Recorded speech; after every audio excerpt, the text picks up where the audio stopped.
15번째, 원만과 미움이란 독을 용서와 분발이란 약으로 승화시킨다. 분노를 품고 있는 것은 독이에요. 그것은 안에서 당신을 잡아먹죠. 흔히 분노는 우리에게 상처를 준 사람들을 공격하는 무기처럼 생각되지만 증오는 굽은 칼날과 같아요.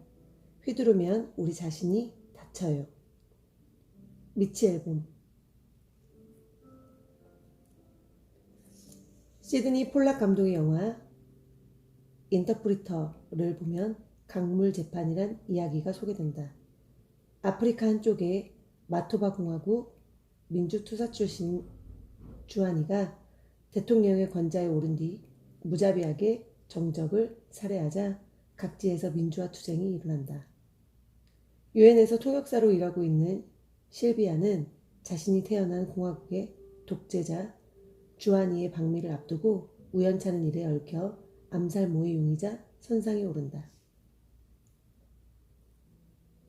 연방수사관이 당신의 아버지와 오빠가 살해된 분노 때문에 독재자를 암살할 계획이 세웠느냐?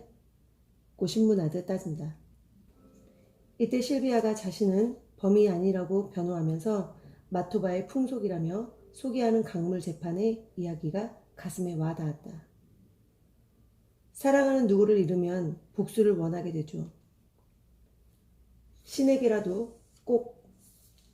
하지만 슬픔을 잇는 유일한 길은 한 생명을 구하는 것이랍니다. 그곳 마토바에서는 온몸을 결박한 살인범을 강물로 데려갑니다. 강물에 빠져 죽게 하거나 건져서 구하거나 선택은 유족의 몫이지요. 살인범이 돌을 잔뜩 매단 채 강물에 가라앉아 죽게 놔두면 정의는 실현되겠지만 오히려 평생 슬픔 속에서 헤어나오지 못하게 됩니다. 분노를 버리고 그를 구해주면 자비가 슬픔을 걷어가는 법이랍니다. 배신과 원망을 경영하라. 살면서 이같이 복수를 감행할 큰 고통까지는 아니더라도 주위를 원망할 크고 작은 일을 종종 겪게 된다. 믿었던 친구에게 배신을 당하기도 하고 도대체 왜 나만 내가 무엇을 잘못했기에 를 연발하며 회사의 불만스러운 처우, 내 노력에 대한 적절하지 못한 보상에 울분이 쌓이는 경우도 있다. 분노와 원망에 허우적거리며 상대방을 원망하는 것이야말로 인생 패배자들의 공통점이라면 인생 승리자의 공통점은 원망과 미움이란 독을 용서와 분발이란 약으로 승화시켰다는 점이다. 정상에선 이들은 원망에 빠져 있기보다 그것에서 탈피, 대처한 방안이 달랐다. 사람들을 만나 이야기하다 보면 높은 사람이나 낮은 사람이나 가진 큰 상처로 꼽는 것은 배신이다. 그것이 조직이든 사람이든 신의를 다 바친 곳에서 인정받지 못하고 등돌림을 당했을 때의 분노는 견디기 힘들다. 재산을 잃은 것이 눈물 나는 것이라면 사람을 잃는 것은 피눈물 나는 것으로 강도가 훨씬 높다. 너 여기 내 가슴 속에 있다. 말은 연인 사이에 속닥이면 미러지만 원수 사이에서 속삭이면 마음에 독이 든다.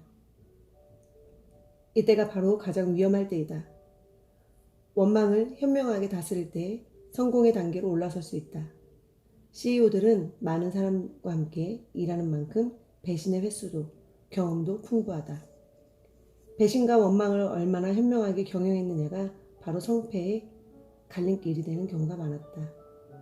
A 사장은 해외 출장을 나가 있는 사이 부사장이 핵심 직원을 모두 뽑아내 새로운 경쟁 회사를 만들어 나가는 황당한 시련을 겪었다. 군대로 치면 거의 쿠데타인 셈이다. 그 이후로 어렵사리 회사를 추스른 A 사장은 직원을 못 믿고 모두 회사 기밀은 혼자서 꿍꿍이로 처리했다. 사람을 뽑을 때도 PC방에서 헤드헌터를 무선 접선하듯 만나 소곤소곤 중대 결정을 내린다. 다시는 배신당하지 않겠다는 각오하에 생긴 습관이다. 그럴수록 그는 직원들로부터 멀어지고 소외될 것은 뻔한 이치다. 실패와 추락을 명품 인생의 발육균으로. 자신의 이름을 내걸고 직영사업을 하는 비사장. 그는 절친하게 지내는 Y씨로부터 그의 이름을 건 일종의 프랜차이즈 사업을 하고 싶다는 제의를 받았다. 서로 아는 처지의 이름쯤 빌려주는 것이 대수라 생각했다. 하지만 문제는 그 후 발생했다. 범죄키를 키운 것. 브랜드를 빌려 어느 정도 경영을 배우자 바로 독립을 선언하며 같은 시장에서 경쟁 파트너로 맞붙게 되었다. 비사장의 마음고생은 이루 말할 수가 없었다. 7개 종합 일간지를 단신까지 다 훑지 않으면 입안에 가시가 돋는다던 그는 실문 읽기는 고사하고 침식을 못할 정도였다. 전화도 안 받고 두문불출했다. 하지만 몸져 누워있던 그의 머리에 불현듯 이대로 있다가 내 몸 상하면 누구만 좋게? 란 생각이 들었더란 것. 이렇게 스트레스 쌓이면 암으로 된다는데 마음고생하는 것도 억울한데 몸까지 병들면 정말 큰일. 이란 생각을 하며 자리 수습을 하고 일어났다. 용서까지는 안 되더라도 잊고 내일에 몰두하는 게 남는 것이란 생각에서였다. 사실 불치병의 남도 결국은 스트레스가 원인이다. 마음을 통제할 수 있는 것, 그 중에서도 점 하나를 뚝 뗀 미움을 통제할 수 있다는 것은 인생 승리에서 필수 요소다. 최고의 성공을 거둔 사람들은 위기에 처했을 때 마음의 통제가 무엇보다 중요함을 잘 알고 있다. 그들은 원망과 배신이 자신의 운명을 덮칠 때 반역하기보다는 흐름에 맡기며 수용한다. 모 금융기관의 중견임원 A씨. 아침 일찍부터 저녁 늦게까지 그야말로 몸이 지방으로 좌천 근무 발령이 났다. 물론 속으로는 부하가 치밀었지만 순간 자신의 마음을 다스렸다. 3년간 지방에 한직으로 좌천되어 칩거하며 박사 과정을 밟았다. 그곳에서 박사 과정을 밟은 것이 경력의 플러스가 되어 다른 직장을 구하는데 플러스 알파로 작용했다. 전화위복은 남이나 상황을 탓하지 않고 그대로 수용하며 파도 타기를 할 때 만들어진다. 동네방네 타고 욕하는 순간 아구는 따따블이 된다. 또 다른 이야기를 하나 더 소개하자. 직장에서 때로 부당하게 평가받는 것은 셀러리맨에게는 언제고 벌어지는 일이니 어쩌면 각오해야 하는 일이다. 비슷한 시기에 입사하여 앞서거니 뒤서거니 승진 가도를 달리던 A와 B가 있었다. 그런데 부장 자리의 수는 정해져 있는 법. 마치 미스코리아의 진, 선을 두고 긴박한 발표의 순간이 이어지듯 그런 긴장의 시간을 넘어 결국 B는 승진에서 탈락했다. 비로소 그 상황을 도저히 용납할 수 없었다. 셀러리맨들이 인사불만에 대해 전가의 보도처럼 내미는 게 결근이다.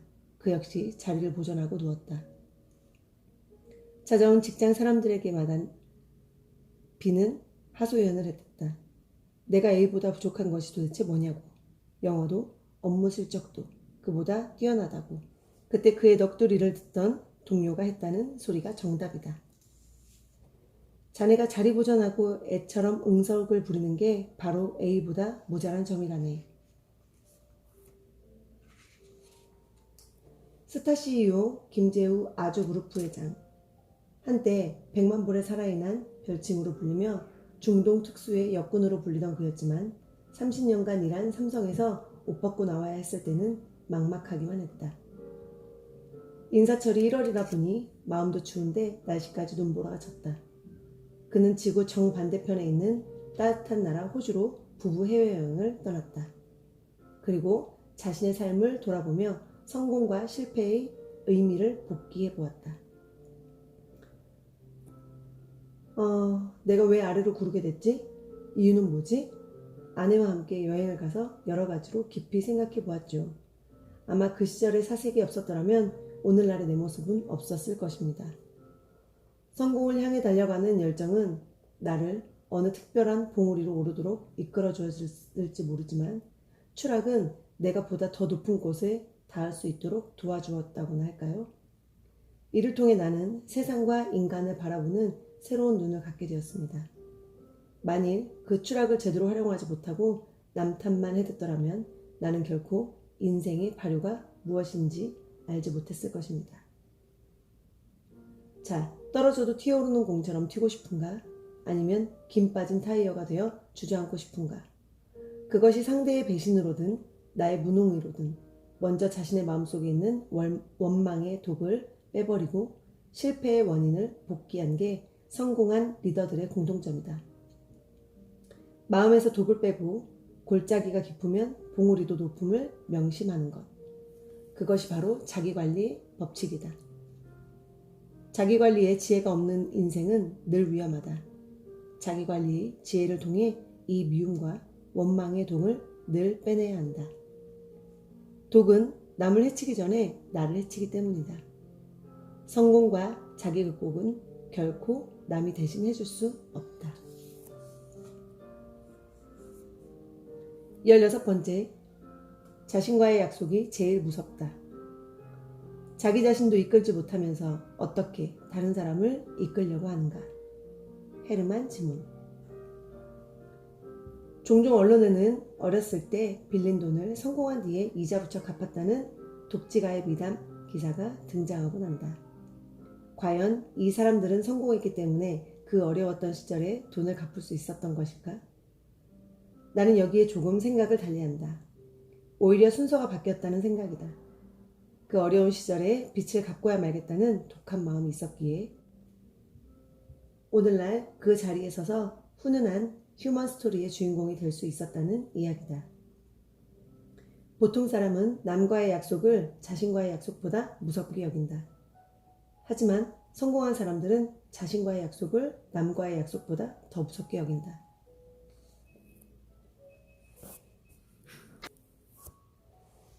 한 번 한 약속은 반드시 지킨다. 저술활동을 하는 엘에게 들은 이야기다. 평소에 안면이 있는 중소기업 CEO가 나중에 책을 내면 책을 100부 사겠다는 말을 했다고 한다. 내 친구는 그의 말을 지나쳐 들었다. 당시만 해도 책을 내고 싶다는 생각만 했지 정말 내게 될지조차 불분명한 상태여서 정작 책을 내고는 자기도 잊어버렸다. 그런데 그 CEO에게 연락이 왔고 정말 100권의 책을 샀다는 것. 엘의 책은 그 CEO의 업종이나 고객과 별 관련이 없는 책이라 그는 극구 사양했다. 그러나 그 CEO가 부득부득 사겠다고 하는 이유가 궁금해졌다. 제가 올해 지켜야 할 약속 중 하나로 당신이 책을 내면 사겠다고 마음속으로 나와 약속을 했답니다. 책을 산다는 것은 당신과 한 약속이 아니라 바로 나와 한 약속이며 그 약속을 지키기 위해서도 꼭 책을 사고 싶습니다. 이때는 이때고 그때는 그때고 보통 사람들은 남과의 약속에서도 못 지킨 것에 대해 핑계와 변명이 많다. 하지만 CEO들은 자신과의 약속을 한 단계 한 단계 지키고 다져오며 그 자리에 올라왔다. 차라리 약속을 많이 하지 않을 망정 한 약속은 반드시 지킨다는 게 그들의 공통된 특징이다. 벤처사업가 1세대 조현정 비트컴퓨터 회장은 검정고시로 중학교 과정을 패스한 자수성가 기업가. 그 역시 독한 마음을 먹고 자기와의 약속을 지켜온 것에 있어서 둘째가라면 서러운 CEO다. 한여름 복더위에 검정고시 공부를 하는데 당시 그의 영어 실력은 알파벳도 처음부터 노래를 불러야 찾을 수 있을 정도. 스스로 합격할 때까지는 절대로 대문 밖을 나가지 않겠다고 약속했단다. 그런데 하루는 대문 밖에서 싸움이 났는지 시끄럽더라는 것. 싸움 구경과 불구경만큼은 재미있는 구경거리도 없는 터에 나가서 보고 싶은 마음이 굴뚝 같았다. 스스로 한 약속은 지켜야겠고 해서 꾀를 낸 것이 대문 난간을 잡고 발은 집안에 둔 채 상체만 위로 내밀어 싸움 구경을 하는 것. 이렇게 노력한 끝에 검정고시를 패스해온 물론이다. 그는 만일 그때 스스로와의 약속을 저버리고 대문 밖으로 나갔더라면 오늘 비트 컴퓨터를 이루지 못했을 것이라고 수레한다. 그래서 그는 자신이 운영하는 장학재단에서 제시하는 조건 중에 담배를 피우지 말아야 한다는 조건을 내걸고 있다. 스스로와의 약속을 지킬 수 있는 사람만이 큰 사람이 될 수 있다는 자신의 지론 때문이다. 결국 인생의 승부는 자기와의 싸움이다. 세상에서 제일 무서운 적은 바로 자기 자신이다. 자기 자신을 이길 수 있는 사람은 세상이 두렵지 않다. 남이 나를 무너뜨릴 수 없다. 궁극적으로 자기를 무너뜨리는 사람은 조직도 권력도 아닌 바로 자기 자신이라는 것을 이들은 깨닫고 있다. 이래도 흥, 저래도 흥하며 자신을 너그럽게 용서하는 사람은 삶의 CEO가 되기 어렵다. 자신이 믿어주지 않는 사람을 남이 믿어줄 리 없기 때문이다. CEO들이 아침에 일찍 일어나고 운동을 규칙적으로 하는 등 자기 관리를 할 수 있는 것도 바로 자신과의 약속을 가장 무섭게 여기기 때문이다. 자기를 채찍질하지 않는 사람은 한 줌의 성취도 이루기 어렵다.